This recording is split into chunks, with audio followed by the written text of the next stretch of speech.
সাদা সাদা এই জিনিসটা কি আসলে বলেন তো? যারা ঢাকাইয়া তারা অবশ্যই এতক্ষণে ধরে ফেলেছেন। হ্যাঁ, এটা হচ্ছে গরুর কোরমা, যেটা ঢাকাইয়ারা করে থাকে। এখানে যে তেলটা দেখতে পাচ্ছেন সেটা সম্পূর্ণটাই গরুর চর্বি বা চিকনা দিয়ে রান্না করা। এখানে অন্য কোনো তেল ইউজ হয়নি। এই মাংসটা অনেক বড় বড় করে এই তেলের মধ্যে রান্না করা হয় এবং মশলাও আসলে খুবই নামে মাত্র দেওয়া হয়, কিন্তু এগুলো আস্তে আস্তে জাল করতে করতে এরকম ঝুরা ঝুরা হয়ে যায়।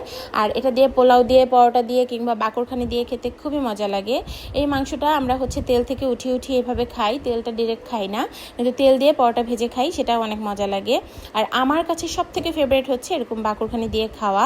আর এই মাংসটা আসলে এটার স্বাদ, টেস্ট আপনি অন্য কোনো রান্নার সাথে মিলাতে পারবেন না, টোটালি ডিফারেন্ট এবং খুবই মজা।